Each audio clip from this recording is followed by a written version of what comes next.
And then they saw me in a bra, and that was it.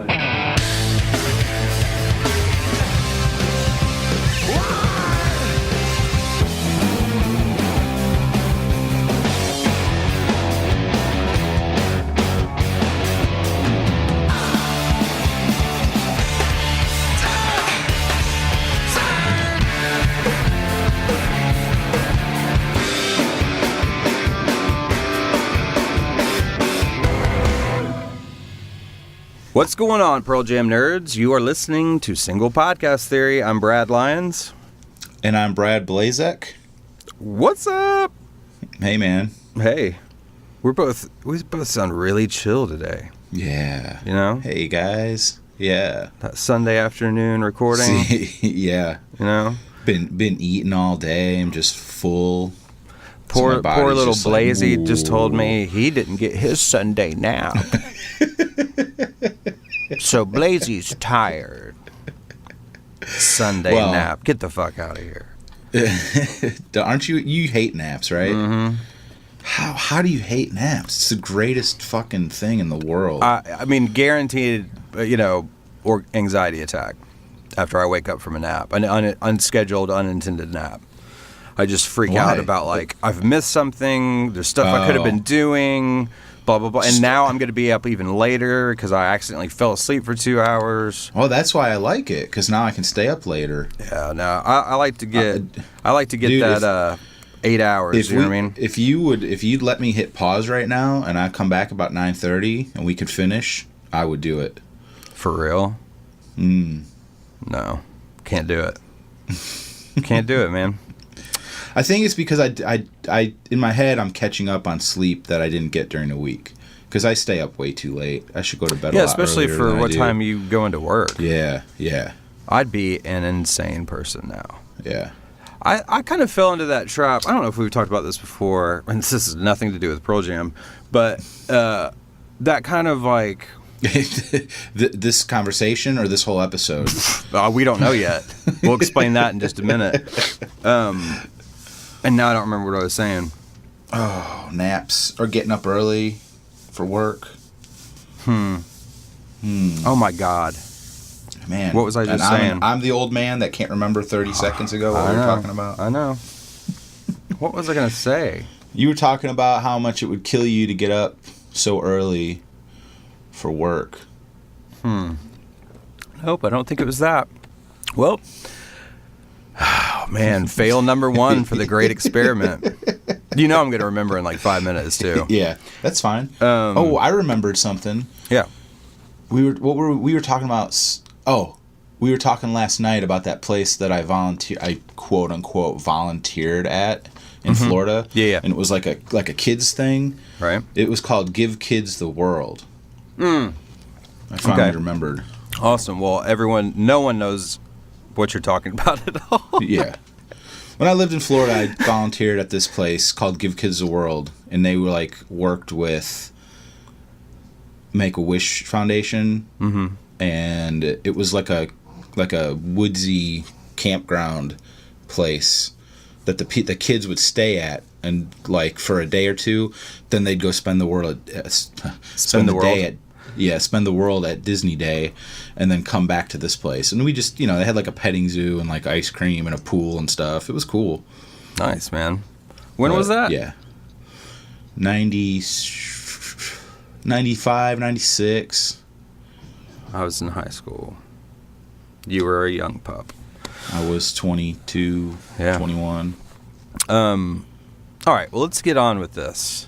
Yeah, okay. I feel like we've already been rambling a bit. So, welcome to episode 52. I hope that number's correct. Yeah, Brendan was 51, right? So, yeah. This week is a little bit different. It's funny, I've actually been thinking about this. Now, this is just born out of, I won't call it laziness, but no, it's not laziness at all. But it's just been a really busy week. It's probably, the opposite. Yeah, and we just didn't have time to connect, and that was mainly on my side. It was one of those weeks. Yeah, dude. One of those weeks where I look at our text thread and it's like gray, blue. Real short blue. It's just a thumbs up. It's not even a right.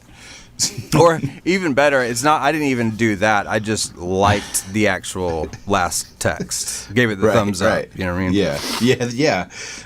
Yeah. Anyway, so it's been one of those weeks, and so finally I was like, you know what we haven't done? Truly just had, people say things like, I feel like I'm hanging out with my friends that I don't live close to anymore, that they were the only people I could nerd out, about Pearl Jam with. That's what the podcast sounds like to me, which is great, because it is that, but we do, kind of come up with what we're going to talk about and talk through a bunch of stuff, and so we're going to put it to the test this week. We're going to do our emails, all that good stuff, and then we're just going to talk about Pearl Jam and see what happens. Yeah.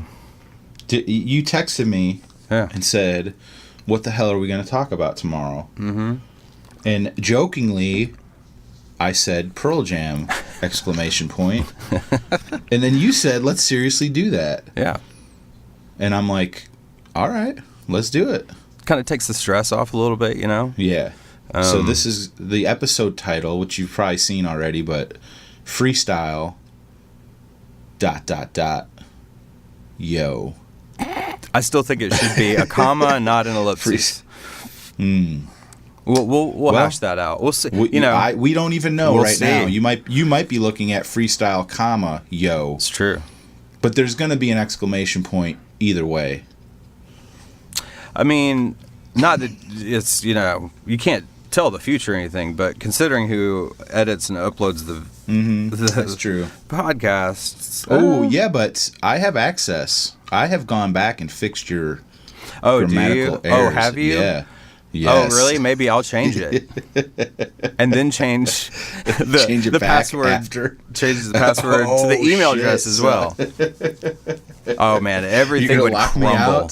If I went insane and locked you out, the whole thing would crumble. Yeah. No, what? Fuck you, Brad Lyons. No, I'm saying you're really good about the emails and I see what you're saying. Just because of the nature of it, there's way more activity on Facebook than there is our other socials, Right. Yeah. And you handle all that stuff, so I try to. I think you do a damn good job, my friend. Well, thanks. Yeah, so we're just going to kind of talk some shit.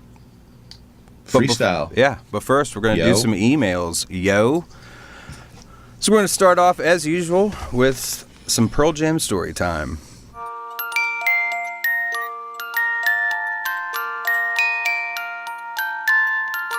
Good evening. This is Storytellers. We are here to tell stories. We just have friends up here that are listening to stories. Have I got a little story for you? This is the true story. True story. All right. This week is Brad L's week. Our story this week comes from Steve McCallum. He says, "Hi, Brad's been searching for a Pearl Jam podcast for years and kind of gave up for a while. About 2 weeks ago, you popped up when I searched Pearl Jam, so I guess you achieved your goal of getting enough ratings. Great job. And if you don't know what that means, depending on where he is listening or catching up,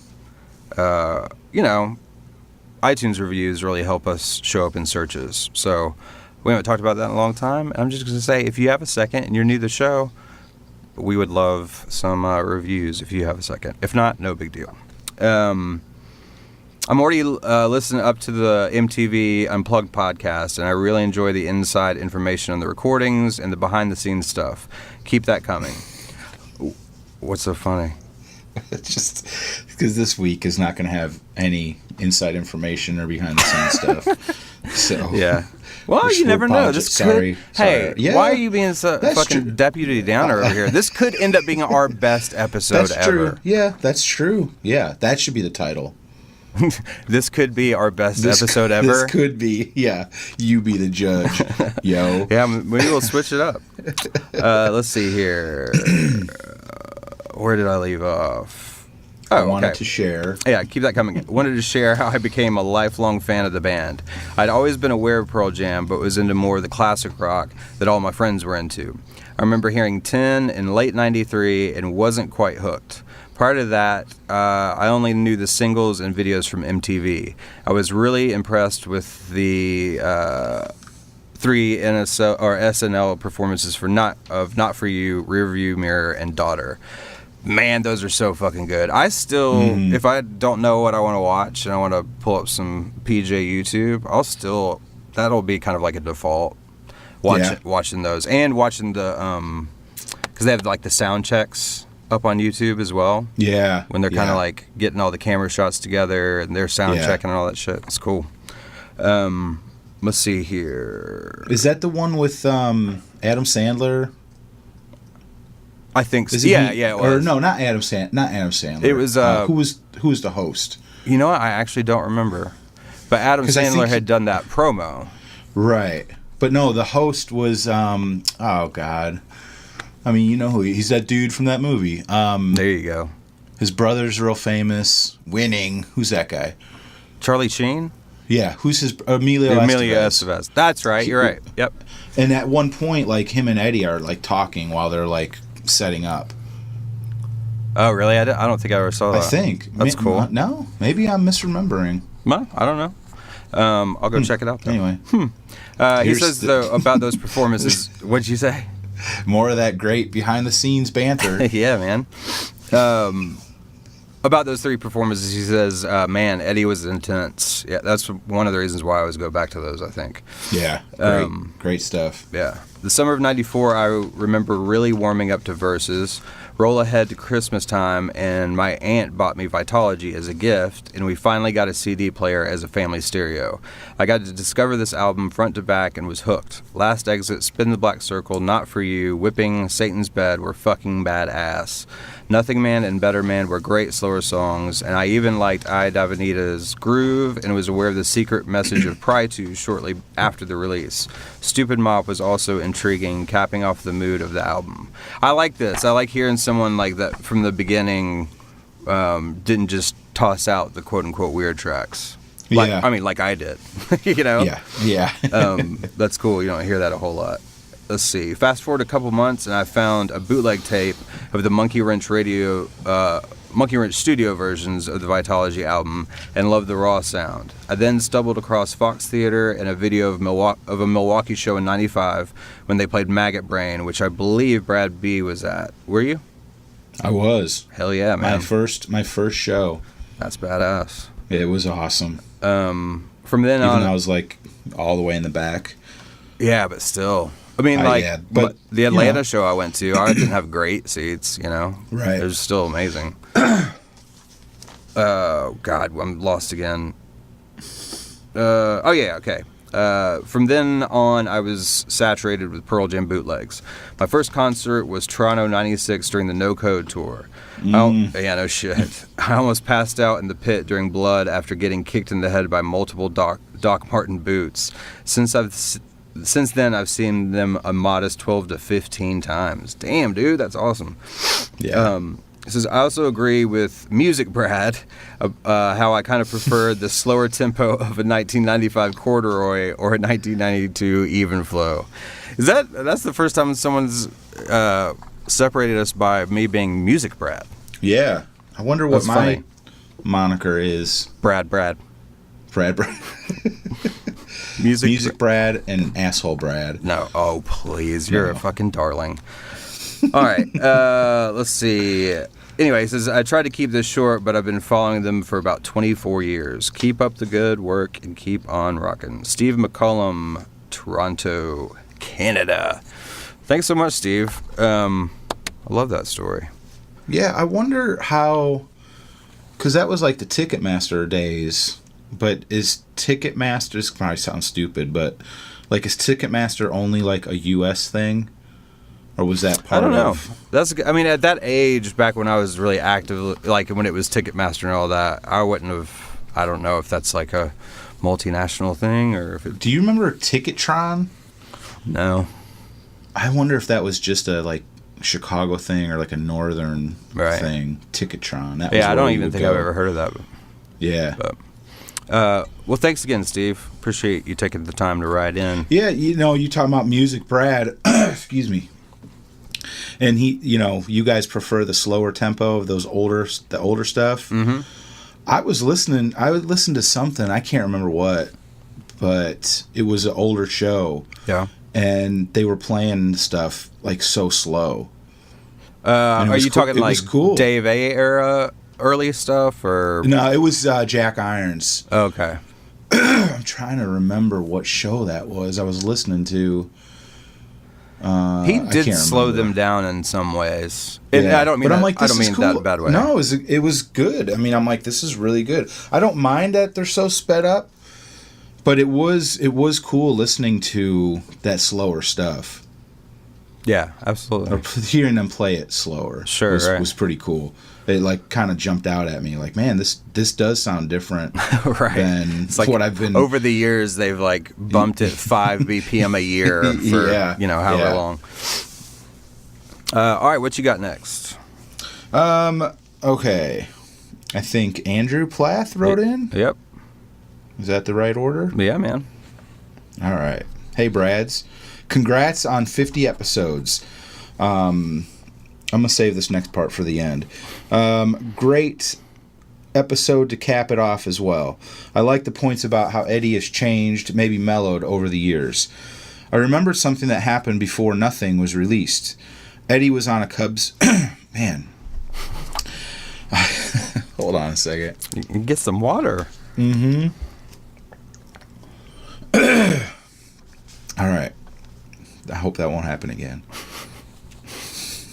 You'll be fine. Eddie was on a Cubs TV broadcast because he was the 7th inning stretch guest singer. Eddie was sitting down with Len Casper and Bob Brenly, the Cubs broadcasters at the time. Eddie was really focused on the game, and Len is trying to get him to be more talkative, and the following dialogue occurs. Len says, "So this new album is self-titled?" And Eddie says, "Yeah, we titled it ourselves." Oh, God. Len and Bob look at each other incredulously and laugh. Len then explains what self-titled means, and Eddie just goes, "Oh," and smiles. I remember cracking up thinking, did that really just happen? Essentially, I think Ed is finally at the point where he can be open and actually have some fun. I agree with that. Yeah, definitely. I enjoyed the Nothing episode. I love this album, but Brad L's point about it not having staying power is spot on. In my opinion, same thing with Riot Act. But, as you guys have mentioned, thankfully Pearl Jam has never had a turd album. True. And then he's talking about that he had emailed us before that he was going to be a guest on another podcast. Oh, yeah, that's right.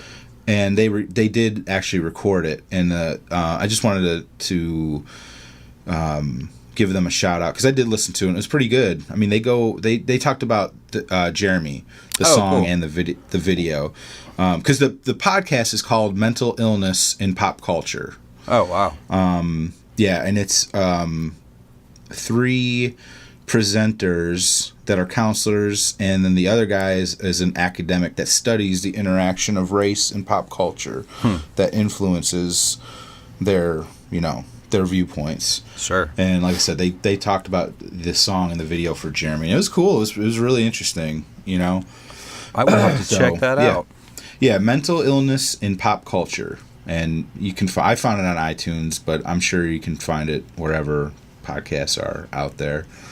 Yeah, man, just put it in the Googles. Yeah.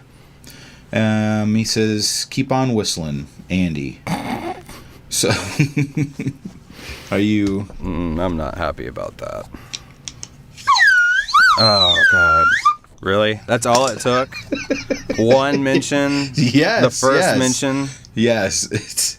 It's like Beetlejuice, but you just have to say it once, and I'm down. Is that the part you were saving for later? No. I don't know. So you didn't hang on for very long. No, he says, stereotypical counselor question incoming. How are you guys feeling about this journey? The podcast, like being at 50 episodes. Yeah, man. Oh, man. What do you think? It's completely different than I thought it was going to be, in just the idea phase or whatever. What about for you? No, dude, I love it. And I think it's... Oh, I'm not saying I love it. I'm just saying it's like, I don't know. I mean, there's a lot more people than I thought. Yeah, definitely. Totally. I thought we'd have like a few hundred. Yeah, I mean, at this point. I knew that we had one really great, like, 45-minute phone conversation, but when I think back on it, being willing to, like, start a podcast about a really popular band with a guy you've talked to for 45 minutes. Right. And kind of, I guess, trusting that there's going to be, like, a rapport, at least. You know what I mean? Yeah, yeah. Then the way it's turned out has been really cool. You know, we've, like, Right. legit become friends. Yeah. Yeah, at that point, yeah, it was pretty crazy. We both kind of just jumped in, you know. Sure. The deep end without really knowing. But, I mean, you know, we're both at an age where we can kind of get a sense of people. Sure. You know. And plus the whole Clint, you know, connection. Yeah, absolutely. Like, I met him, he met me, he knows you. So there's kind of this weird, like, background kind of getting to know each other and knowing that it's okay because it's through him. Does that make sense? Yeah, totally. Did I just ramble on? No, trust factor involved. Yeah, and, there you go. Absolutely. So that helped. But Yeah. at this point, we're just firing. Yeah.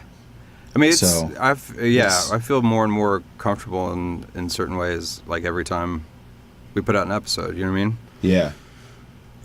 And I feel like I'm terrified too, but we know each other so well now and know how to make each other laugh. We know how to push each other's buttons. We know how to do all of it, you know what I mean? And we did have to, that is one thing that's not necessarily about the quote unquote podcast. I guess it is in the sense that we had to learn how to communicate with each other though. You know what I'm saying? Like, yeah.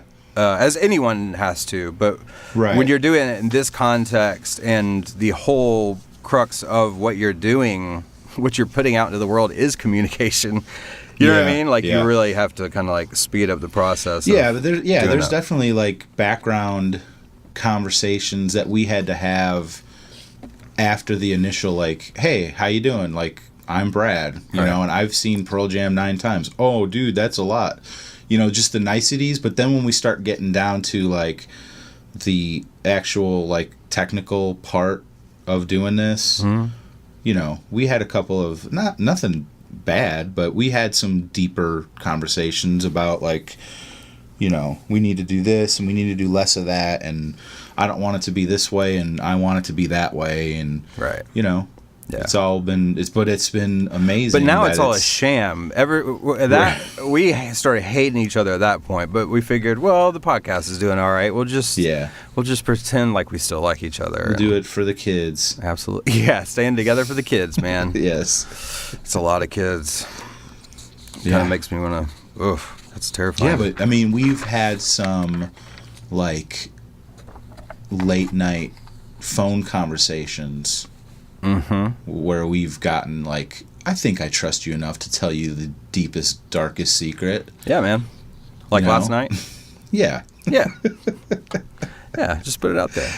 Yeah. No, but it's been a cool, and then obviously, I don't want to go on forever about this or anything, but like really feeling like you get to, even for me that's not, I don't know, I guess able as, not that it's easy for you either. The way my day looks is really hard to keep up with things like social media. And to be honest with you, I'm not always a fan of it, but I do. It's been really cool to meet people through the show. You know what I mean? Yeah. And have. I mean, when you think about it, so much of our conversation week to week has really become our conversation with other fans and listeners, Pearl Jam fans and listeners of the show, and it's, you know, people meeting as listeners and becoming friends and going to shows together, and then we're gonna hopefully meet a lot of people in Chicago, which I think will kind of change everything again. It'll make me look at this podcast in a different light, I'm sure, but because that's gonna be a crazy weekend, dude. Oh, I can't wait. Yeah. It is, though. It's going to be nuts. Yeah. Anyway, but there's the obvious part, which is, you know, getting to meet so many like-minded people. Yeah. So, and I think Pearl Jam fans must be pretty nice because I keep saying this, but still, man, we're getting close to a year now, and we haven't had one asshole. Right. You know what I mean? Yeah. Like, people disagree. That's my biggest thing. Because that's my biggest surprise is that we have not gotten one like nasty email. Yeah. Like, you guys don't know what you're talking about. Eddie this and Eddie that, and sure, that's not what happened. You know what I mean? That's cool. So, well, thanks for the question, dude. yeah, Andrew. This question like reminded me of, I don't know if you ever saw, you know who Christoph Waltz is, the actor. He's in Inglourious Bastards. Oh yeah. He was on SNL, and he did it was supposed, the skit was like a game show, right? And they had to answer a question, and the question is, he just like looks at them, and they're like, he says to the person like, "What have you become?" Oh God! And it's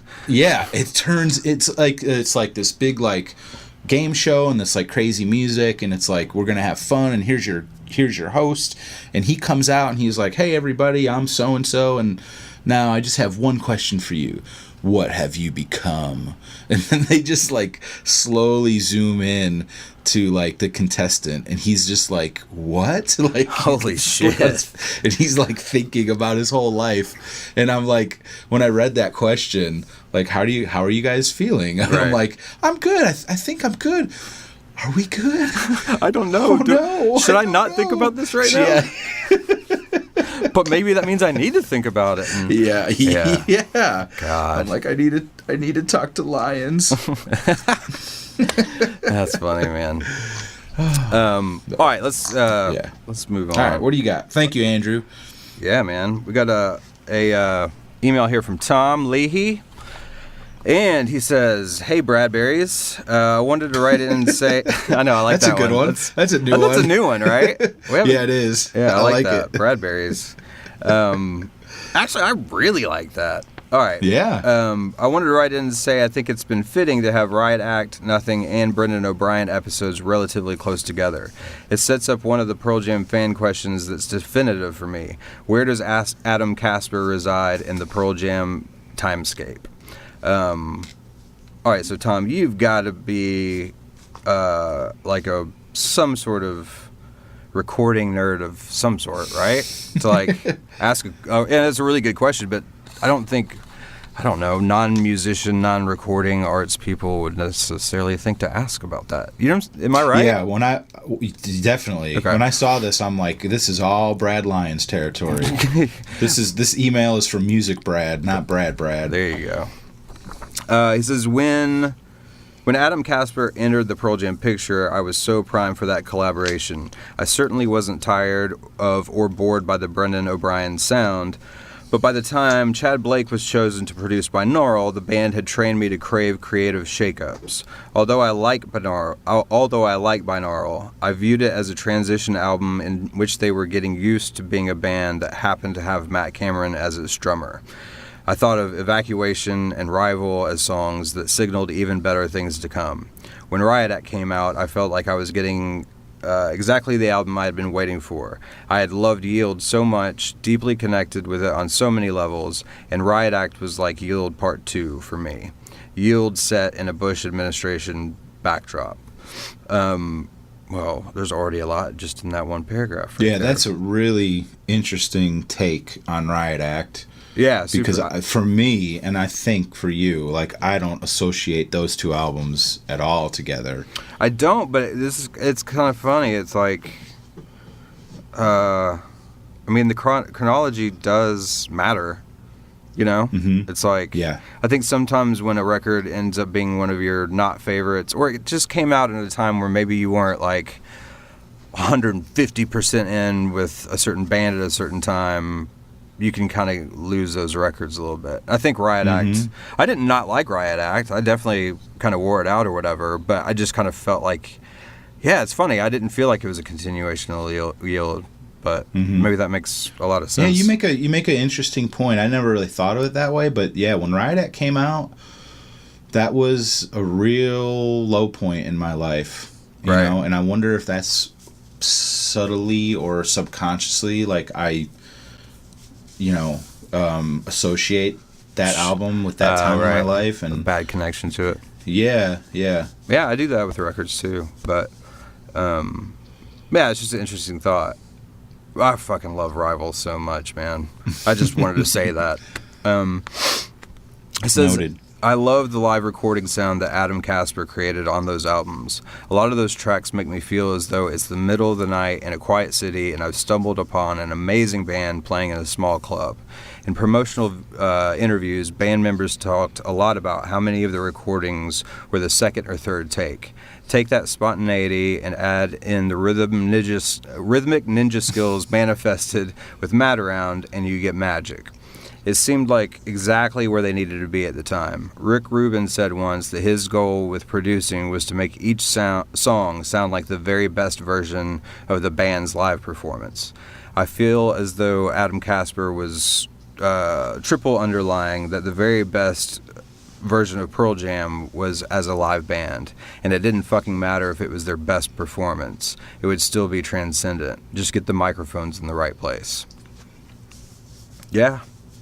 I tell you what, dude, this is why I love getting emails from people, because we're both pretty, it's pretty well known how we feel about Riot Act, but reading that paragraph, like, I will now listen to Riot Act from a different perspective. Yeah. And I will hear it in a different way because of what he wrote here, Yeah. I think part of it, too, is just kind of like,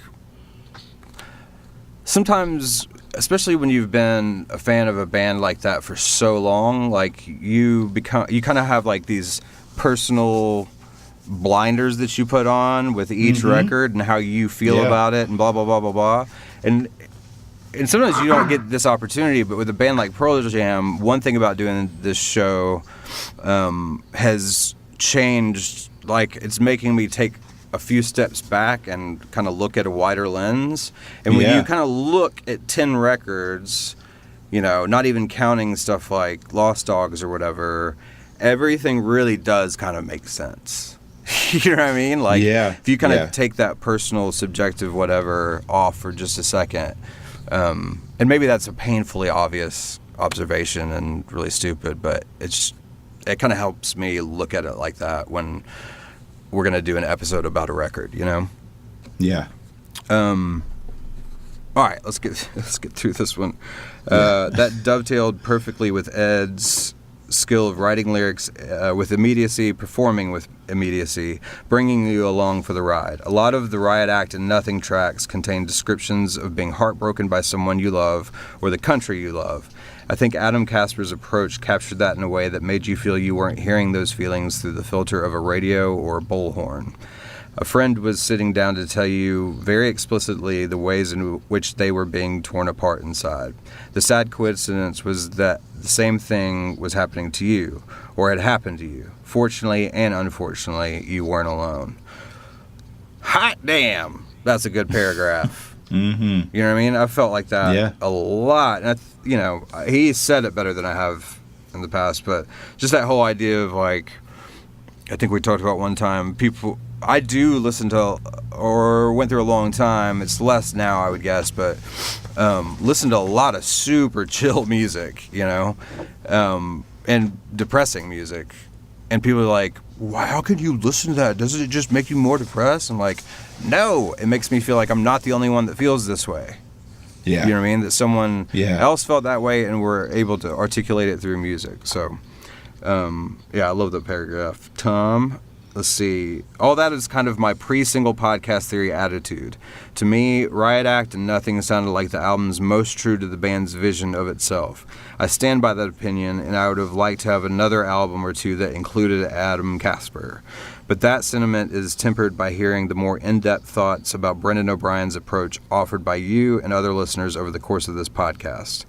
What is really clear to me now is that he helped orchestrate a soft landing for them out of angst into what I think can most accurately be categorized as parenthood.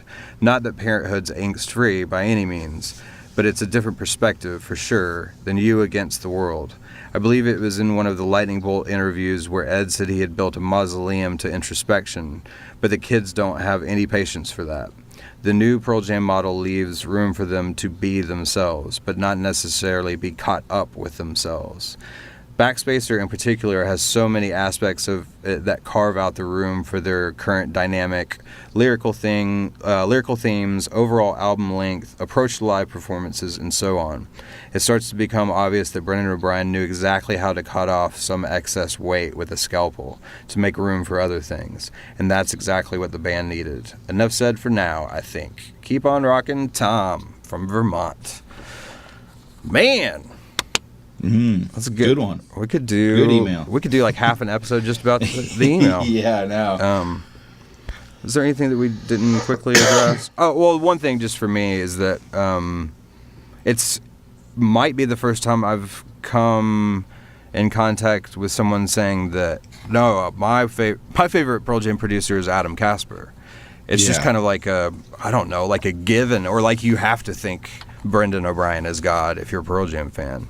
Now, I believe he deserves it. I love him. But it's the first time I've heard someone else say that they thought Adam was the shit. Yeah. What's I'm familiar with his name, but probably only because Riot Act. What else has he produced? Like big stuff.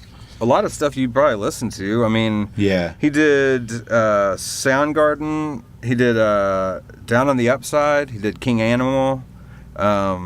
He did probably my favorite Queens of the Stone Age records, Songs for the Deaf. Oh, wow. Okay.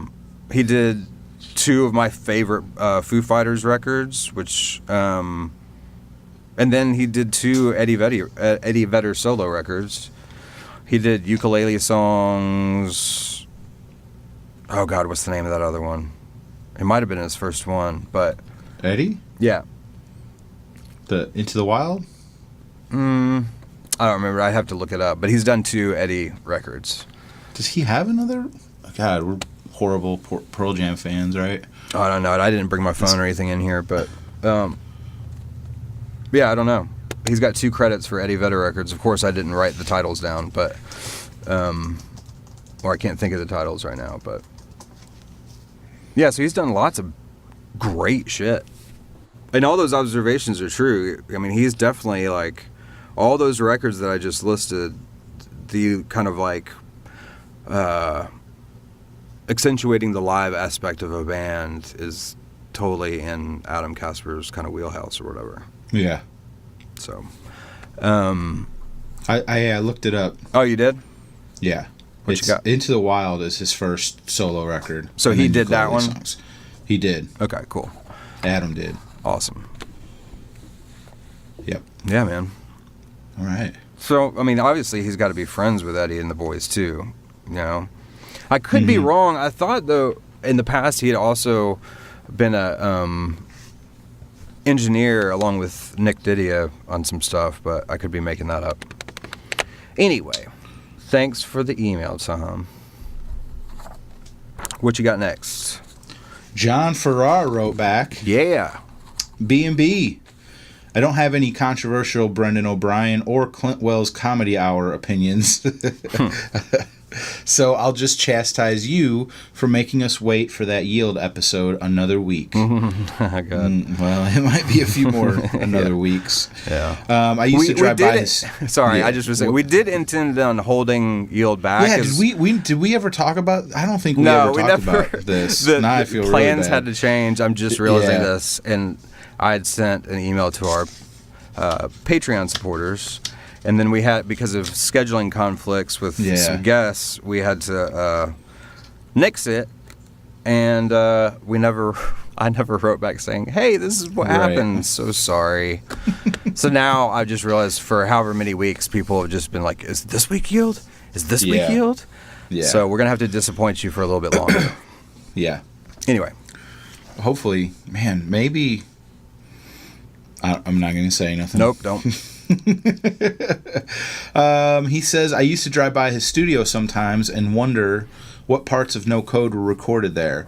I don't think it's in the same place anymore. Jeff got mugged there during recording once, and then the band kind of gave the collective finger to Atlanta. Did you know that Jeff got mugged outside of a studio one time in Atlanta? You had told me that. Okay, yeah. I think didn't know before. I'm pretty sure it was like broad daylight. And unless I'm misremembering, there's like security footage of it happening. Right. So that's crazy. Yeah, I'd be like, yeah, fuck this place too. And he goes on to say, we have to get Brad B listening to better music. Bayside? What the fuck, dude? You need to be locked in a room with every Replacements and Ramones record until you see the light. And Pink Floyd. Listen, I like the Ramones. Yeah. I mean, I can't like the Ramones and Bayside? That's not allowed? You can. Okay. It's just lame. Thank you. Yeah. Just kidding. I'm totally kidding. Well, John agrees with you. So all right, that's fair just enough. so you know. And then he goes on to say, these recent set lists are nuts. It's like they put all their songs on a playlist and hit shuffle and just said, fuck it, we'll play the first 18 that come up. Fatal into Around the Bend. Yeah. That would be incredible to see. Yeah. That they played that at the London makeup show. Yeah, I've been looking at some of these set lists and I'm like, damn. Yeah. They look good. That London makeup show was, I mean, we kind of all knew this was going to be awesome, and they delivered. So. Damn, dude. And then he says, Push Me, Pull Me is the 5th best song on Yield. Okay. John. You what do you said think? that. What do you think of that? Your voice tone tells me exactly what you think about that. You go, and then he, because you're from Chicago, and then he says, well, go on. We'll get to it later, but I mean, I can't do accents. We've talked about this, but no, I'm saying like, anyway. I love that. The funny thing is, like, I don't think I ever hated that song by any means, but whatever. But hearing, I think I texted you actually. I was listening to a boot, and I can't remember what it was, but it might have been when they've played All of Yield. That's what it was. I can't remember what show that was where they did All of Yield. Milwaukee. 2016. Yield Walkie, as it's known in the Pearl Jam nerdery circles. Yeah. That live performance completely changed my mind of that song. Yeah. Now I kind of really like it. I feel like I definitely don't hate it either. But 5th best song on Yield? 5th? The hell you say? Fucking come on, man. Oh man, you're just getting back at him for his Bayside comment. No, that's not it at all. Oh. I'm looking at the track listing right here. Okay. What song is worse than Push Me, Pull Me? Like, how would you rank? What song would you rank Push Me, Pull Me better than? Oh, I wouldn't. Okay, thank you. Oh, you're just getting back at him. Shut up, Brad. I'm sorry. Thanks for writing in, John. Yes, John, thank you. Thanks for causing a rift in our Pearl Jam marriage. Brad Lyons, what have you become? I don't even know. I don't. All right, we've got one from Trudy. She says, good evening. This is a funny email. My name is Trudy, and I'm from Port Richey, Florida. I've recently been listening... Wait. Read the whole thing. What did I leave out? Her last name? Oh, Trudy Hasiak? I figured... Yeah. Oh, I was just saying Trudy. I thought you'd butcher it. No. Would you have butchered it? No. So you approve of my pronunciation? Yeah. I love... Okay, Brad B. Fucking pronounce it. For everyone listening, this is how you spell it. No, I'm not going to spell someone's last name, but Hasiak. How would you say it? Hasiak. Hasiak. That's super fucking Yankee. Hazy. Well, Chicago. Do you also say Trudy? Okay, then. Good evening. My name is Trudy Hasiak. No, how'd you do it? Hasiak. Trudy Hasiak, and I'm from Port Richey, Florida. I've been recently listened to a few of your podcasts. Now I've completely gone into something else. All right. I found them to be enjoyable. I'm cutting you off, Brad B. Go ahead. Informative and fascinating. Brad and Brad, both of your voices, I like this next part, are pleasant and modulation exquisite. Ooh. Damn. That's your production magic. Oh, yeah, man. Well, and I just have, a buttery voice. Right. Just it's natural. It comes natural. Yeah, it's genetics, man. I can't take credit for any of it. But I'm on like a Windows 5 and a $15 microphone, and you make this sound great. Yeah, you sound like Was that I don't know, 7 or 8 badgers trying to fight their way out of a bag. A small bag. Right, that's the raw footage. Yeah. Raw audio footage, but then you magically turn it into what everyone's hearing. Well, and that's right the whole now. thing is I don't have to do any of that business to my voice because Right. how are you going to improve that, right? You, on the other hand, oh God. All right. Anyway, sorry, Trudy.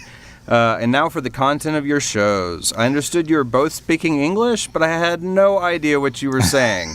That is no fault of your own. You see, I have no idea who Pearl Jam is. Oh, I know they're a band from Washington, and they're very popular, and I think their drummer just has one arm. And my son loves them and goes to their concerts in my beloved Wrigley Field. But that's about that. I've heard a few restraints coming from his car radio, but then in deference to his dear old mom, he switches to Beatles or Motown. He's just a good boy. That's very sweet. And I think their drummer just has one arm. Okay, here's the deal. If you really think that, I love it. If you were just being funny, I love it. I don't know which it is. Either way, it's you funny. won. It works on both levels. Yep. Oh, layers. Inception joke. You know what I'm saying? Yes. Yes. All right. She says, okay, having said that, this is what I do know. You guys love Pearl Jam, and it comes through each podcast. You're both very knowledgeable and articulate. I loved the album rating show where you each were able to defend your individual rating choices. I also enjoy the true respect and friendship that comes across. Aww. And I must say you guys cracked me up a number of times. I, of course, because I'm new to listening, am not privy to the inside jokes, but I can pick up on that from the sheer joy and laughter. And Brad B., son of a bitch. Yes. What's the next line? I edited it. I'm pulling in my editing powers. Okay, and Brad right. here and Brad B.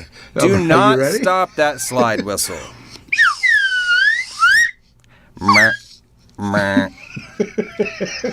She goes on to say, it's hysterical. Love it. I picture you sitting there with a pair of those Groucho Marx glasses on.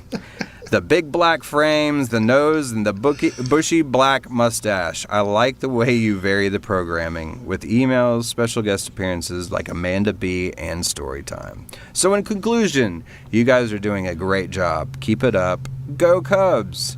P.S. Yes. Brad L., please work on your pronunciation of Chicago and sausage. Chicago. Oh my God. That's one of the. I mean. That, yeah, what'd you think of this email? I love it. I knew you would. Love it. That's why you said I had to read this one, huh? Mm-hmm. Well, there's another reason. Because of the PS? No. What's the other reason? I have a confession. Oh, it's Trudy. you. No, it's not me. Oh. Trudy Haziak is my mother. And she finally started listening. Oh, my God! Oh, man. She probably hates me. Because I don't know. It's your mom, and I cuss a lot. Oh, so do I. That's true. She's okay with it, though. Nah, I didn't think so. We just don't talk about it. Oh my God. Well, I mean, I don't swear in front of her. so you know exactly how to say her last name, you asshole. You hornswoggled me. Yeah. I can't believe. So you had no idea? No. Why would I? I mean, there's little hints in there. Yeah. So my son loves them and goes to their concerts in Wrigley Field. Well, yeah. So do a lot of people. Yeah, it's true. Oh God, that is amazing. He's just a good boy. Well, she's talking about me. No, she's not. She's just being nice. Okay. Now I'm kind of glad you didn't tell me that was your mom, but now I kind of want to reread it. But yeah, go ahead. No, I'm not. We can read it again and just. I love the drummer part though. Yeah, dude, that is 100% real. Oh, she thinks it's a Def Leppard podcast? No. I'm kidding. She might. What? No, I was, I've told you before, I think, I was huge into Def Leppard when I was younger. So she just cross-pollinated. I got you. Yeah, my son's favorite band, the drummer only has one arm. Yeah, right. So. Damn. Yeah. That's awesome. But I think, that came up, I think it was yesterday, we were texting about it, and she said that she thought that their drummer only had one arm. And I told her, I thought you were joking. And she was like, no. And I said, well, it works both ways, so that's perfect. So some deep shit, man. Well, thanks, Trudy. If you're still listening, you're probably not. Thanks, Mom. But she literally listened to 2 episodes last week. Oh, wow. For the first time. That's funny. I think, what did she tell me? I know obviously it was the ranking one, which was like our second or third episode. Mm-hmm. I think that's our second episode, isn't it? Then probably, we did 10, yeah. Then ranking, and then single video theory. And then she must have listened to like 48 or 49. That's like adorable. One of the newer ones. Yeah. So adorable. All right, thanks, Trudy. Yeah, thanks, Mom. Who you got next? Jen. Yeah, Jen. Jen Harris. Hey there, B-Rads. I kept meaning to write in after the last few episodes, oh boy. What? Which, like a fine wine and Blazek's ever-amusing slide whistle, only get better with time. I just shed a single tear. Did I just hit my limit, though? Well, anything, past 0 is over your limit, in my opinion. But whatever. All right. Well, all right. Thoughts on the Nothing album. Only you two could talk about your lowest ranking album and still fucking love, quote unquote, at least half the tracks. It's the magic of Pearl Jam and why I love you guys. Loved having Clint sit in for the Eddie episode, and I 100% agree with his assessment of Into the Wild. Do you remember what his assessment was? I don't, actually. Well, just suffice it to say, Clint didn't like it, and right. She doesn't either. Gotcha. And Brad B., I too hope Eddie hears the episode and knows how much you love him. Dude, I don't think we talked about it. When you cut that in, when that was the first thing when you hit play, was me like, I just hope Eddie hears this and knows how much I love him. It just cracked me up so hard. I think one of the funnier parts of that clip too, people probably can't even hear it, but you say it in that goofy ass voice of yours, and then you can hear Clint and I kind of trying not to laugh at you. Yeah. That kind of like kind of thing. Okay. Clint says and he okay goes, or okay. something. Yeah. Yeah. It's so funny. The funny thing is, like, when I said it, like, I can hear it in my voice that I was almost saying it, like, under my breath. Right. Like, I didn't even realize it was coming out, and then I said it. And then I'm like, oh, God. And you guys are, like, looking at me and then looking at each other and, yeah, trying not to laugh. Yeah. And then I forgot about it. And then I hit play on the episode, and that's the first thing that you hear. It's not even, like, the intro music. It's me, like, mumbling, I hope Eddie hears this. Oh, man. You are sad. Oh, yeah. Let's see. Yeah. I do love you, Eddie. Mm-hmm. Okay. She goes on to say, this week's education on Brendan O'Brien and his influence on so many successful albums was eye-opening. It was also fun to hear you two talk about other bands and their music styles, like Korn. I mean, who doesn't love Korn? Yeah, she says with a winky face, everyone. Yeah, well, who doesn't love Korn, Brad Lyons? Me. Me. Music Brad. Yeah. Well, I mean, I don't even. I mean, love I'm not Korn. snobby about it. I just don't like it. I love that you think I love Korn. Like You do. coming up next week on the Korn podcast. But yeah, I'm waiting for it to happen. Brad. There's going to be a coup, a Korn coup on the Pearl Jam podcast. Coup is spelled with a K, a backwards K. One Monday morning, these people are going to wake up and look at their phone and see if the new episode's there. And it's going to be a new name. Oh, dude. It'll just be a picture of one of Fieldy's dreads. Will be the logo. And you're just going to talk. You won't even have a co-host. You'll just talk about Korn for 2.5 hours. Oh, yeah, because I could. I know. I'm just trying to teach you to, it's not a guilty pleasure if you like it. You know what I mean? Just let that freak flag fly and let everyone know how much you love Korn. We should do that, like April Fools. Just do a straight up 100% serious podcast about Korn. It's great. You just ruined it. Thanks. Yeah. Well, you can cut it out. Cut that out. No.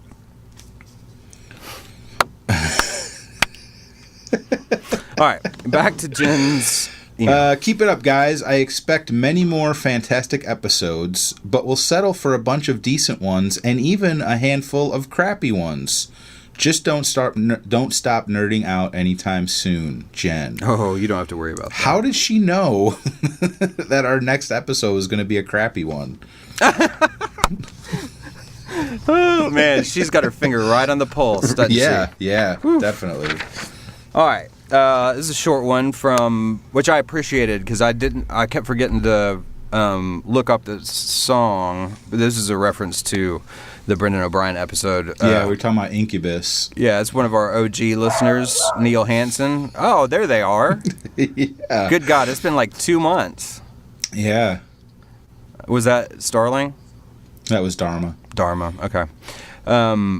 Anyway, yeah, this is from our friend Neil Hansen. He says, Bradlingtons, I think the dark political Incubus song you were referring to is Megalomaniac off the 2003's Crow Left of the Murder, and that is exactly the one I was thinking of. Did you like that song? Yes. Yeah, I thought it was really cool. I didn't really like that album. Yeah, I didn't hear the album, but I liked that single. But that song was good. There's a couple bangers on that one, but overall I wasn't a fan of that album. Would you call them bangers? Is that the terminology you're using now? Yes. Got some real bangers. Okay. Yeah. The whole album though was just kind of like honk honk. Honk honk. Yeah, that's what all the kids are saying when it's something they don't like. That's what they say. Honk honk. Yeah. Where'd you pick this up? How do you know this?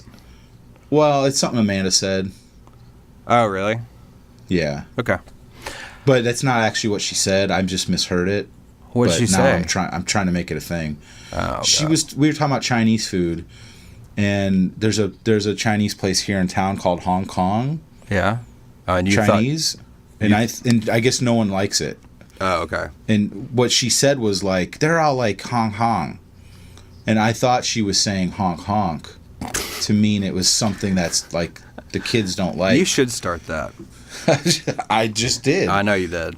Again, A Crow Left of the Murder. That's Incubus's like honk honk album. Okay. Oh, I'm gonna listen to it just because you said that and see what I think. Okay. Yeah. All right. He says, thanks for mentioning Mastodon's Crack the Sky. I thought you might not. Love Mastodon. That is my favorite album of all time by any artist. The band kind of lost their way. I know, that's intense. I like it. The band kind of lost their way the next couple of albums after that. Thankfully, they brought Brendan back to produce their latest, Emperor of Sand, which was a fine return to form. And I agree with that. It's a cool record, too. From Neil Hansen in Vancouver. Thanks so much, dude. It's good to hear from you again. And we got one more. One more from Bill. Hey, Brad and Brad. Thank you so much for all your work on the single podcast theory. I listened to episode 49 on avocado/self-titled/nothing and loved it. One thought on that Nameless album, though. I've always wished the first track would have been Severed Hand. The way it slowly builds and then starts to rock and continues to rock. So Severed Hand, Life Wasted, Comatose, Worldwide, Suicide, Marker in the Sand. That would be a cool lineup on the album. It would be, yeah. He says, I'm 46 years old, and I was a sophomore at Ohio University when 10 came out in 91. I was a DJ at one of the local stations, so I heard it live right away. Mind blown. Been a fan ever since. In 2011, me and my fiancée, now my wife, Carolyn, were about to hit the road to drive from Cleveland to Toronto for 2 Pearl Jam shows, but instead, I ended up in the hospital where I was diagnosed with a brain tumor. I had a 50-50 shot of making it, but so far, well, I'm still alive. All the while, the Pearl Jam community has been a source of inspiration and motivation to me. Listening to your podcast has brought back some of those feelings again. I'm going to the Wrigley shows, so if you guys are there, the first round of 312s are on me. Your fellow nerd, Bill. Hell yeah, Bill.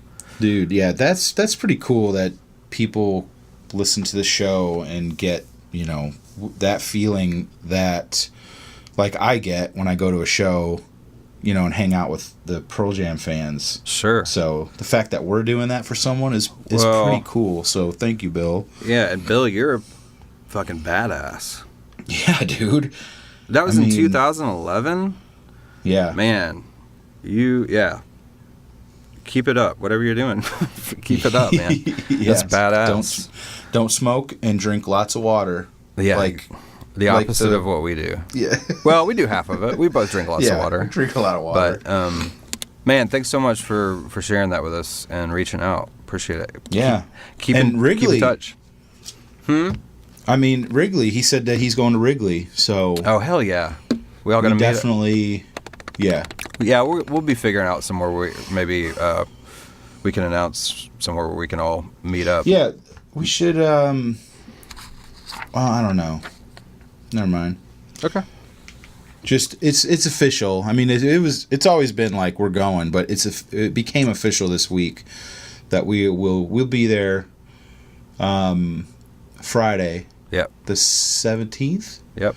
So we'll be there for both shows. We're going to be there in the day off, and we're going to try and figure out somewhere to meet up so like people can come and say hi that want to say hi. And we'll probably do that on the Sunday in between the 2 shows. Yeah.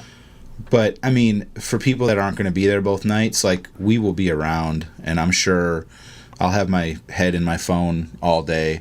So yeah, right on. We'll let people know what's going on. But I can't wait, dude. We'll make it happen for sure. Yeah, I'm so excited. Me too. Now that it's, yeah. It's real. Yeah, it's real now. Yeah. Yeah. Super psyched.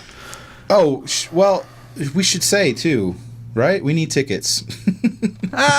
We still... I'm going to let you handle this, because you've been the one kind of like... I'm kind of scattered on where we're at right now. But no, I say that... I mean, it sounds like a joke after I just said, oh, we're going. Well, we need tickets. No, we have 2 tickets for night 2. Those have been secured, paid for, and we're good. Night 1, we still need tickets. I feel... Am I a dick for being like beggars can't be choosers? Like we've had a couple people like offer us single tickets, Mm-hmm. And I really think we can find a pair sitting together. So sure. If anyone has, or if you have GA, we'd like GA better, but we want to we'd like to get a pair for night 1. Yeah. So, but I'm just throwing it out there. I'm sure there's a lot of people that don't listen that will have tickets that night. So Sure. Yeah, absolutely. and just be clear, obviously we'll pay for them. I'm not asking for tickets. I'm just saying, Right. we need, if you got a spare that you want to sell, let us know. Willing to pay. singlepodcasttheory@gmail.com. Hell yeah. And, on that note, segue to, that's our email address. You can also find us on all the socials, Facebook, Twitter, Instagram. We put up the show on YouTube, all that good stuff. So hit us up, say hi, follow us, all that good shit. And obviously, we have many great supporters through Patreon. If you'd like to support the show, that's where you find out all the information. patreon.com. We don't make any money off of it, but it's easier. It makes it a lot easier for us to kind of plan for the show, get the equipment we need, and we want to find ways to give back to the listeners as well. So, you can go to patreon.com/singlepodcasttheory for that. Did I miss anything? Just like you can go to patreon.com/singlepodcasttheory, just like Rob Edwards did. There, look at that segue. My little Blazy's all grown up. Oh man, I'm trying. I might be ready to like kick the show off one of these days. Like take over. Yeah, it's yeah. I was trying to be smooth about it. But yeah, Rob Edwards is a new patron, and we really appreciate it. Yeah, thanks so much, dude. Means a lot. All right, so one of the things that I thought might maybe jumpstart some conversation, because God knows you and I can just beat the shit out of a tangent real quickly. Yeah. So actually, it kind of goes back to our story for this week from Steve McCallum. He had kind of had a couple questions and stuff that were part of his email, so I didn't read that as part of the story, but I thought maybe this could be a jumping off point. You cool with that? Sure. All right, let's see. Where do I want to start? This is a more general kind of thing, but I like it. He says, she got a lot of suggestions, but walking through my discovery and cutting short my story, I was wondering if you guys would like to talk about the evolving sound of Pearl Jam, from starting out with their super loud and distorted but thin sounding 10 Days to the thicker sounding Vitology to Yield Days, where Eddie was in his prime screaming phase and leading into the more mature dialed back guitars of the mid 2000s, and then adding boom. What do you think about all that? Ooh, there's a lot to unpack. Yeah. I like the fact, I love Boom being in there live. But if I'm being honest, I wouldn't want him to be on the studio albums. Okay, why? I just wouldn't want that sound all over it, because he's so subtle live. Yeah, sure. And it sounds like cool being, in the background. But man, if I don't think I would love that their music with that addition being all over it. Does that make sense? Yeah, totally. Yeah, and he doesn't typically he's not playing on every song on the records and stuff like that. But right. I mean, he definitely. No, they sprinkle him in like the perfect amount on the records. Yeah, I mean, especially stuff like Infallible and oh my God, Pendulum. Yeah. Yeah. Which are both great live songs as well. But yeah, I don't know. I think, and the funny thing about him saying something specifically about Boom, I think that, and again, this is all speculation on my part, but there is this vibe that Boom was another kind of like spiritual mentor or something in the band. They've always tended to have, I don't know, people around, not necessarily in the band, but like Matt was like that for them. Matt helped them through a lot of shit. Jack was like that. Jack helped them through a lot of shit. Yeah, the four dudes have needed a mentor pretty much from the beginning, Yeah. It just seems like he might be kind of that, and this kind of like chill, I don't know, connective tissue for the whole band. Do you know what I mean? Yeah. Musically and personally. But Yeah.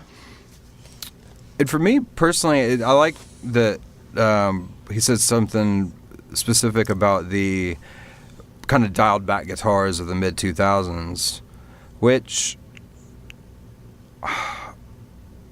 I like. Like I love the fact that Mike really he was doing this the whole time, but like maturing out of the first record where there's a lot of a lot of that, like Stevie Ray Vaughan, Jimi Hendrix. You kind of, not to diminish how great they are, but you kind of knew what you were going to get with the Mike McCready guitar solo. You know what I mean? Yeah, yeah. And you fast forward to like Binaural, and there's a lot of texture on that record and interesting sounds, and it's not all just. It might still be pentatonic blues scale, but he's not just kind of ripping the whole time, you know? Yeah. Seems like he's kind of constructing parts and melodies and stuff for leads, as opposed to... And I love it when he shreds. I'm not saying I don't love that, because I do. But Piss break. Piss break, right. Exactly. No, I hear what you're saying. Yeah, he's definitely... I don't know. Yeah, evolved. You know, I don't know. If you look at 10... a lot of that stuff kind of sounds like samey. Right. Because it is. But, yeah, but then when you get to binaural, you know, it's definitely opened up, and there's a lot more, what do you call it? I don't know. Ethereal? Yeah. Ethereal sounds going on? Yeah. Ambience and... Ambience. That's what I was trying to say. Yeah. Yeah, absolutely. There's more room for those notes to come through. And specifically, you know, that's also Chad Blake, though, who, you know, we're talking specifically there as an example with binaural. Like, everything he does is ambient in a way. Like, I don't know how to describe it. Like, he just does weird, and I think awesome, like, you know, okay, he doesn't just stick a mic on a guitar cab. You know what I mean? Like, he's like, okay, we're gonna take this tiny shitty little amp, and we've got this metal trash can, and we're gonna stick the amp into the trash can, and then maybe we'll put the mic right above it. Maybe we'll put the metal lid on top of the trash can and mic that instead, or whatever. You know what I mean? So I think that kind of environment probably forced a lot of experimentation in a way. You know? Yeah. But. And what I like about that stuff is that it doesn't come off as like, how do you say that word? Avant-garde. Avant-garde, yeah. It sounds like Pearl Jam making rock songs, but with a weird twist on it. Yeah. But you wouldn't know that the microphone was in a trash can, where you would with some weird art noise music. Right. You know? Sure, yeah. To me, that was kind of their... I don't know why... This is probably a terrible comparison, and especially for you, but binaural to me is kind of their like Pink Floyd-y record. In a weird way, that. You know? Not all of them, but yeah, I mean, obviously nothing as it seems. But yeah, I could see that. Well, but you know, I mean, well, maybe you don't because you don't like them, but I mean, Pink Floyd isn't just like a slow tempo stoner jam. I mean, they've got some pretty crazy shit, you know. Yeah, a lot closer to the rock and roll side, but I've tried. We're still gonna figure it out. We're gonna figure it out. Okay. All right. Just don't send me a greatest hits thing. I need to hear songs I've never heard before. No, I would never do that. Yeah. Well, I mean, that's kind of what Clint did. He sent me a list, and it's like, I've heard all these songs on the radio, and these are all the songs that I hate. Well, we're going to get some texts or emails from Clint now. Yeah, I know. Sorry, Clint. You blew it. I love Clint. I hope he hears this and knows how much I love him. Oh, God. Let's see here. What was the other thing I wanted to pull from Steve's email? Oh, he asked, finally, if it hasn't been answered yet, as I am quite behind, was there any rationale why you didn't do a more chronological approach to the podcast? I don't mind the mix-up, but naturally you would think one would utilize a chronological approach, and there's obviously some reason why you chose otherwise. You want to take that one? Yeah, I think, I don't know if I think we talked about it, but it wasn't like a long conversation. It was pretty much like, do you want to do it like this or do you want to do it like this? And we both were like, let's do it the way we're doing it. And I think, to me, a chronological one kind of makes you, like, you'd be cut off. I mean, we would do 10 albums and kind of be cut off after like 10 or 15 episodes. Right. And especially once you get to that point, once you get to Lightning Bolt, you can't, there's nothing else to go, the next chronological thing. Right. You know what I mean? You can't. You can't go anywhere. So you'd have to start going back and trying to cut into something else. So I don't know. I think it's just like we started with 10 and we're just going to bounce all over the place. Yeah, I mean, for me, it's just a way of keeping it exciting, I think, for us and for the listeners. Right. To not know that, while every week might not be an album episode, when you do get an episode, you aren't going to know what it's going to be because we're not going in order, you know? Right. And for me, too, it's like these albums, I kind of felt like I knew I would be listening to them in a different way. And for me, anyway, I kind of start picking up on, maybe I notice one specific record has been mentioned a lot in our emails, completely separate email chains and stuff like that. And it's like, you know what? And, like Riot Act for me, I think was that way. I'd just kind of been listening to it for whatever reason anyway. And then a couple of people mentioned the record on emails. And for me, it was just like, all right, cool. Let's do Riot Act. It just kind of keeps it fresh for me anyway. Yeah. Natural. Yeah. Especially if like I've been listening to that. Right. Exactly. But yeah, it was a good question. And I like that people have gone back now. Like they just discover us in the last few weeks, and they go in order. Like they'll listen to the album episodes in order of the way the albums came out. Interesting. Yeah. Well, that's all I got. So we'll see you guys next week. And yeah. All right. No, I'm just kidding. I'm Brad Blazek saying okay. Saying peace. So what do you think is here, this is just a total random question. What's your favorite color, Brad Lyons? Oh, God. As a Pearl Jam fan that, obviously puts his thoughts out on the band to lots of other rabid fans, right? What do you think is the most misunderstood thing about you by people that listen? Off the top of my head, that I hate Riot Act. Really? Okay. Or like the Avocado. Nothing. And you're saying because those are your two quote unquote least favorite that you think right. that exactly. everyone thinks. So we get emails from people like, "Oh, I can't believe like you don't like Riot Act or you put Riot Act at the bottom." And yeah, that's probably the biggest misunderstanding. Sure. Interesting. What about you? Same. Well, obviously, there's people that got a little. I mean, no one was shitty or weird about it, but my putting the album 10 at the number 8 slot in my top 10 list. Yeah.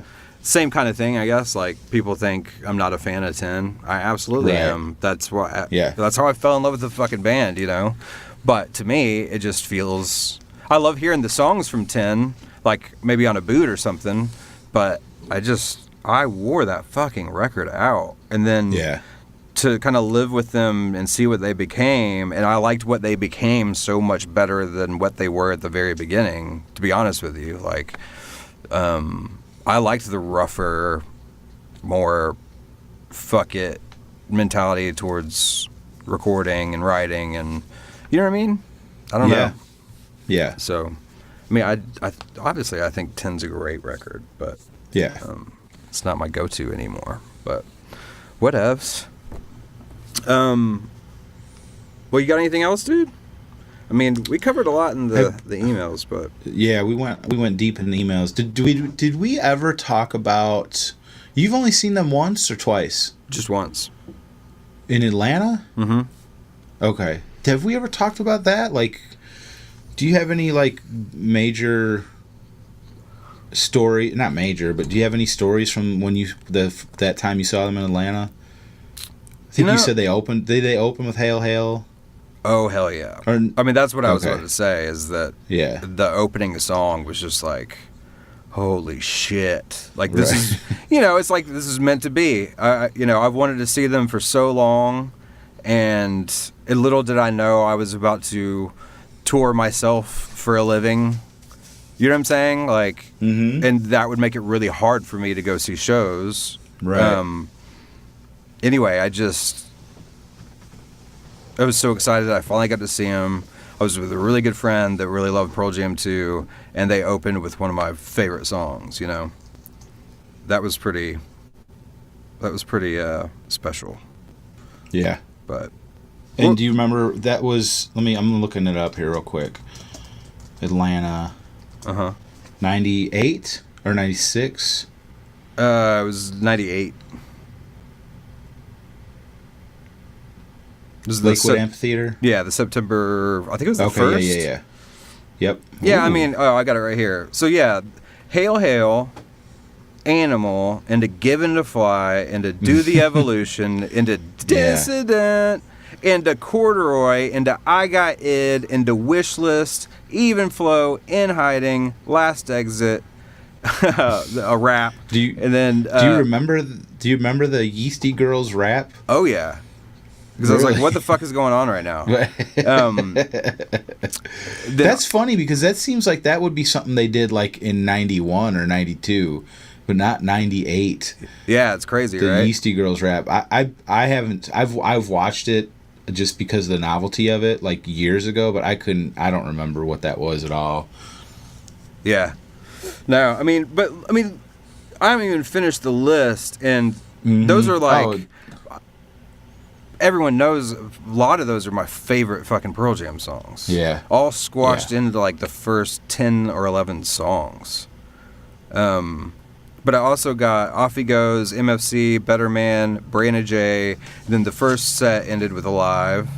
And then they did Go, into No Way, into Rearview Mirror, into Daughter, into Black. And I specifically remember Black. I remember Crying. I remember wondering if Eddie was still singing it with the We Belong Together tag thing from Unplugged. He did that. It sounded amazing.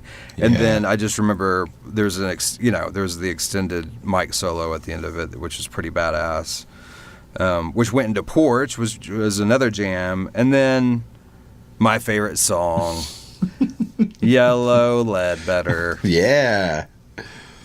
Come on. Yeah, man. That's a show, dude. That's so, I mean, obviously now I'm finally going to get to see them again, but if that had to be my only Pearl Jam set that I ever saw, I'm not really going to complain too much about that set list. No, that's a great... Dude, those 98 shows were so incredible. Well, and like... I mean, that tour was just so great. I feel a lot of people don't like No Way, but I've always loved that song and still do. I remember being so psyched that I got to see that one, but yeah, man, it was the whole experience was just so different back then, though. I feel like shows are such a pain in the ass now. Yeah, and maybe it's because I'm older, but I really do feel like the whole process has changed. I mean, you don't think so? I mean, in which way? just with technology and how it's seemingly so much easier for scalpers to rip people off, and you can't get fucking tickets. And I mean, for me, it was like, and granted, this is because I was younger, but like, well, I'm gonna fucking camp out for tickets. You know, like, I'm not calling Ticketmaster, and then tickets are so fucking expensive now. Yeah, they really are. I mean, back then, I feel like expensive tickets for the band I wanted to go see was usually like, I don't know, 30 to 50, maybe. I'm looking at my stub from Chicago '98. Do you guess how much the ticket? I probably even want to know. Is it 20? 23. Get the fuck out of here. Yeah. But then there's charges on top of that, right? Yeah, it doesn't show on there what the charges are. But still, you're talking $40? 50?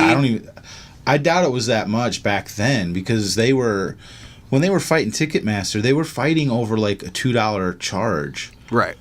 Even back then. Sure. I don't think it was more than like $5 or $10 total for the fees. The fees now are fucking insane. Yeah.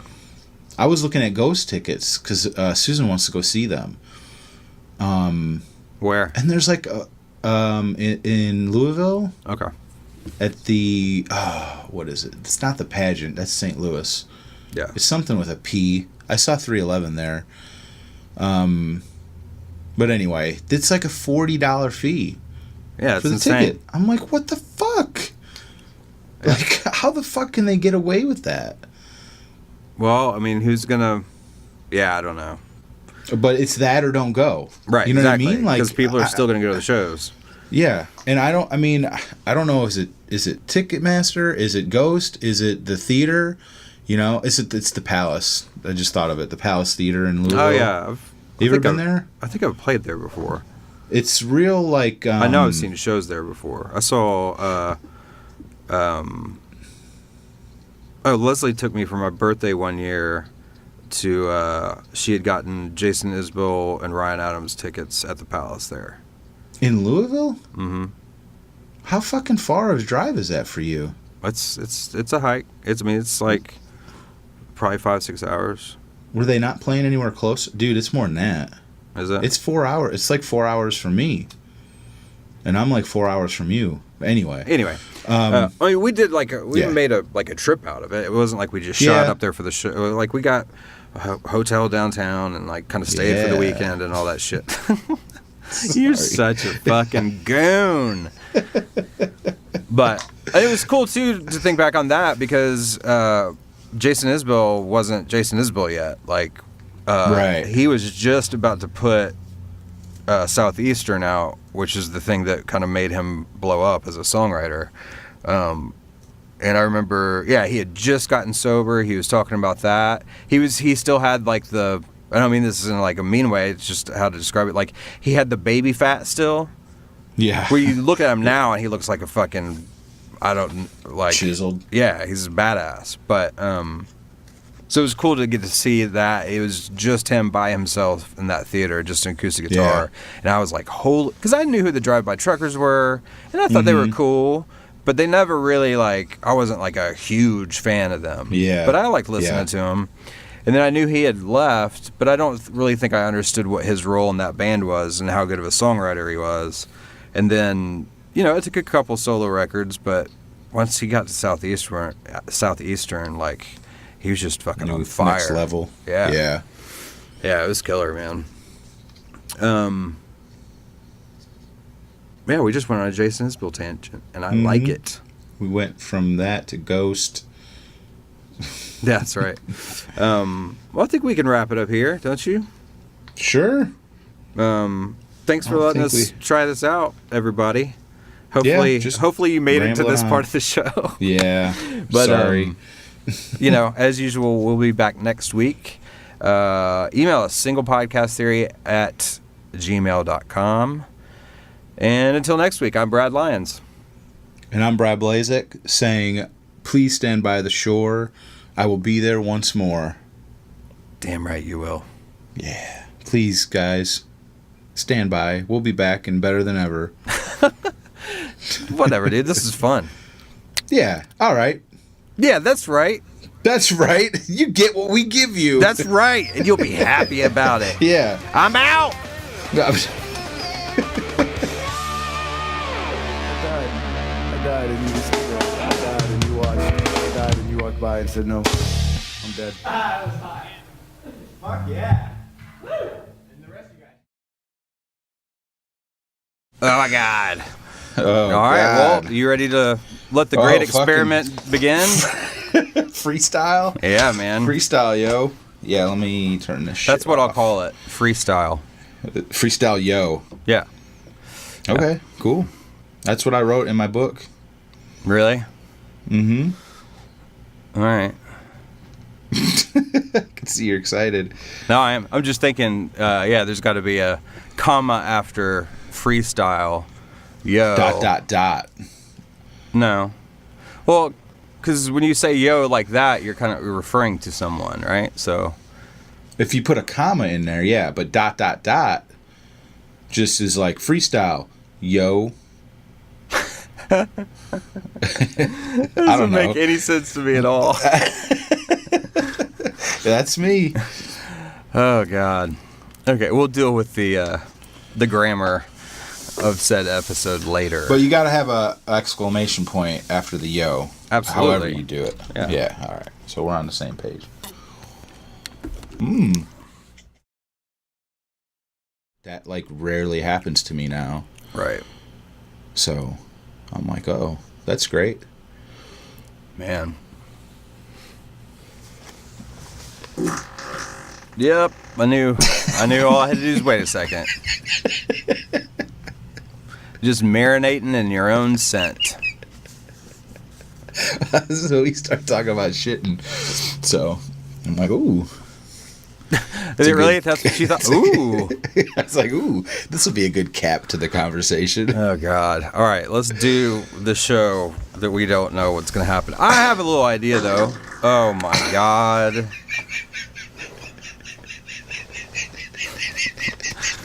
Oh, God. That sounded like you just sharted for sure. I'm just glad you caught it because you were talking. Okay,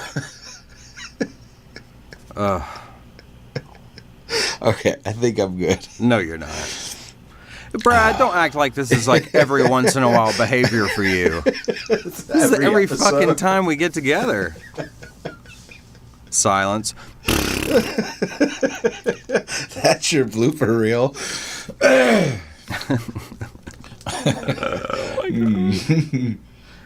All right, well, let's carry this madness into the actual episode. Yeah. This is going to be great.